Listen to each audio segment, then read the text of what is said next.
During a slow autumn morning between the walled city of Córdoba, medieval Spain, the streets are murmuring with life as the people are busy doing chores and children are chasing one another through the alleys. The city's watchmen pace along the fortress walls, looking towards the horizon. What they are totally unaware about is that an army of Christian soldiers is silently gathering beyond those fortified walls and are ready to launch a surprise attack. As the night fell, the city fell down, and the Muslim rule that was once thrived brought to a sudden end. In Spain, one Muslim fortress after another capitulates to the advancing Christian forces. While all of this happened, one city remained untouchable. By the 13th century, only one Islamic kingdom remained in Spain. But which was that? That was the Nasrids of Granada. The resilience of Granada stems from its ideal location and the dramatic Alhambra Palace. There were two factors that holded Granada firm for over 2 centuries longer than others: the shield that was provided by its geographical location and the palace's grand fortification. Till date, Alhambra Palace is standing tall, and it is an awe-inspiring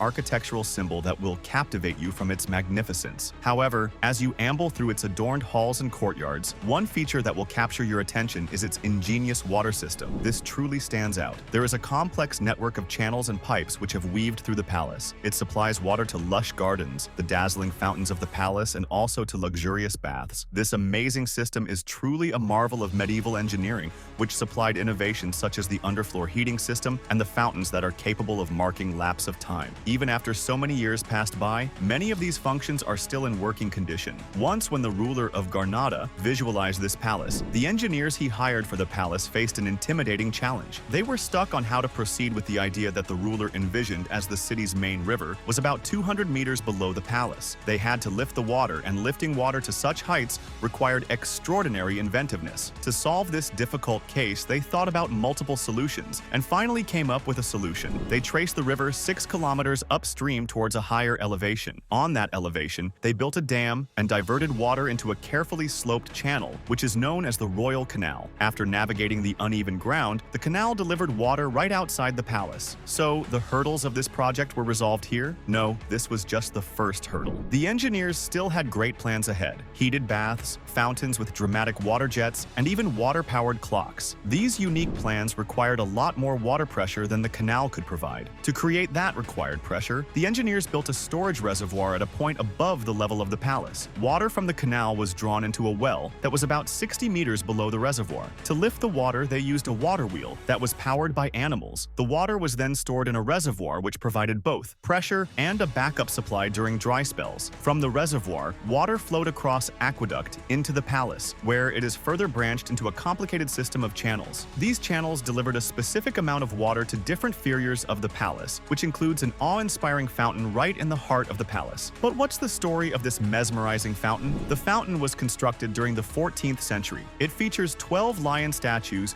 each especially designed to spout water at a specific time, which effectively function as a clock. By each hour, one lion came to life, which culminates in all the 12 flowing by midday before the cycle resets. So the question is, how was this achieved using medieval tools?